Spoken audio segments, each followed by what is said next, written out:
Hello, MCC Brisbane. Hey, I'm really sorry that I couldn't be with you tonight. I'd much rather be there in person, but I've got a bit of a bug and I didn't want to share it with anyone. So I'm hoping that this works out. I've got my cup of water beside me.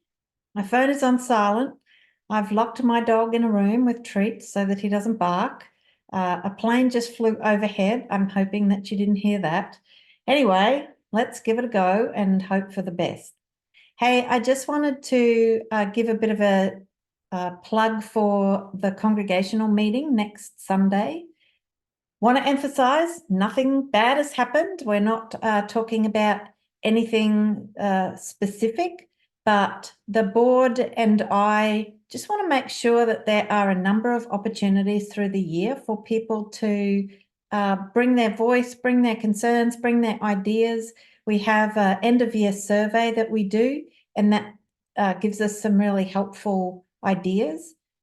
We also have the AGM where people are quite welcome to bring any items of business. And then we want to have just a couple of other congregational meetings that just give people a chance to have their say, I guess, a chance for us to take the pulse of the congregation and see where people are at. So come along if you can.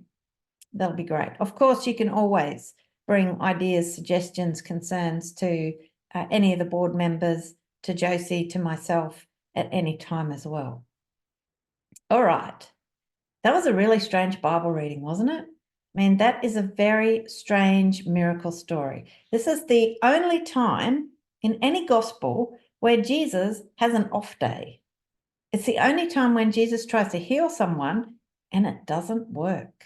It's kind of embarrassing. It half works, but he needs to have another go to get it completely right. He needs a do-over. Well, the story itself is very strange. And also interesting is where in Mark the story is placed. So remember that the Gospels are not like CCTV footage, which shows exactly what happened in the order that it happened and includes all the long, boring stretches of nothing. It's much more, Gospels are much more like a wedding video that takes highlights of the day and arranges them in a way that tells a story. So Matt and Liv's wedding video that I've mentioned innumerable times now starts with a short clip of their first dance and everyone applauding. Then there's a shot of their wedding rings with a voiceover from one of the speeches.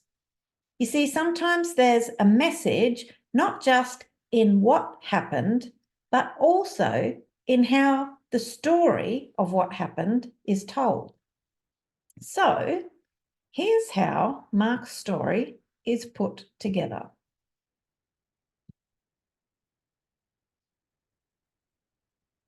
Last week, we found out that there are two halves to the story. In the first half of the story, Jesus is the Superman Christ / King, because that's what Christ means. So in the first half of the story, Jesus is on fire, healing people, driving out demons, calming storms, amazing the crowds with his teaching.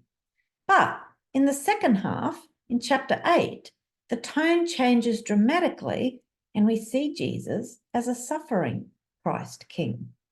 There are very few miracles in the second half. There's no miraculous storm calmings, one casting out of demon, just very few miracles. Instead, Jesus makes these ominous predictions about how when he gets to Jerusalem, he's going to be rejected, arrested, mocked, and executed, and then he'll be raised to life.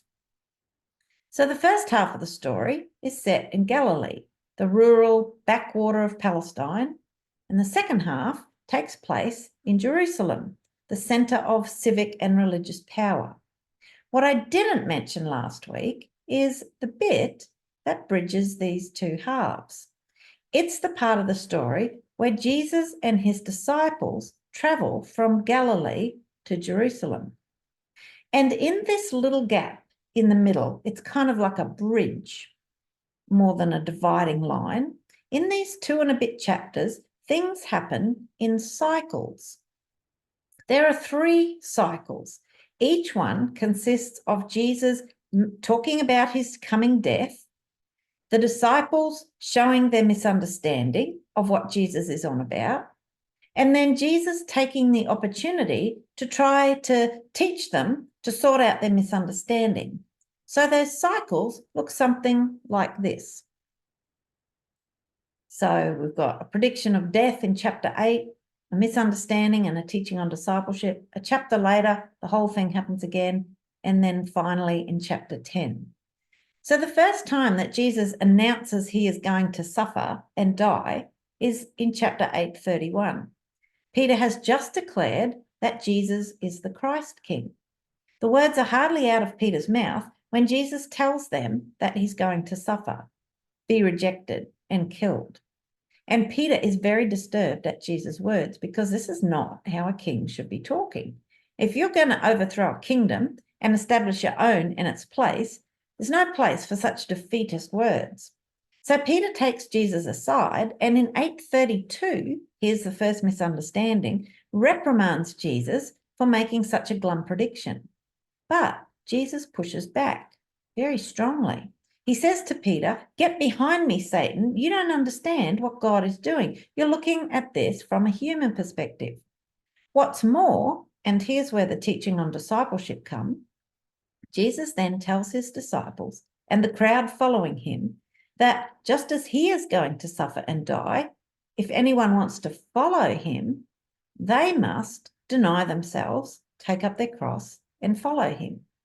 Following Jesus is not going to be a walk in the park. A chapter later, the cycle happens again. In 9:31, Jesus tells his disciples he's going to be betrayed and be killed, and 3 days later will rise again. Not only do the disciples not understand, they also have this big argument amongst themselves about who is the best and greatest disciple. In response, that's their misunderstanding. And here's Jesus' teaching. Jesus tells them that if they want to be first, they must put themselves last and serve the others. True greatness can be seen in actions like welcoming children. One chapter later, and the whole thing happens again. This time they're on the road heading to Jerusalem. In chapter 10:33, Jesus again predicts that when they get there, he's going to be condemned to death, mocked, spat on, flogged, and killed. A lot more detail in this cycle. And then, after 3 days, he'll rise again. This time, the misunderstanding comes from two disciples, James and John.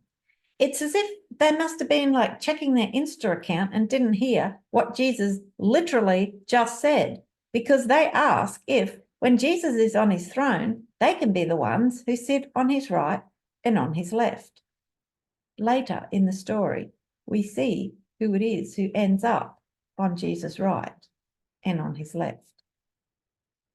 After some conversation with James and John, Jesus points out that the Roman rulers lord it over those they rule, but that's not how it is to be among Jesus' disciples.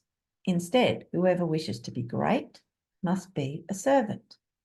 And Jesus, referring to himself, says, "The Son of Man came not to be served, but to serve and give his life a ransom for many." The way that Jesus rules as the king of this kingdom is to serve, rather than expect to be served like most kings do. So we've got these three cycles, three predictions of rejection and death, three misunderstandings on the part of the disciples, and then three teachings from Jesus trying to correct their misunderstanding. Jesus is shaping the disciples' expectations of what it looks like to be the king of God's kingdom, reshaping their expectations of what Jesus has come to do. And here's where it gets interesting, if that wasn't interesting enough. The three cycles are framed by two healings of blind people.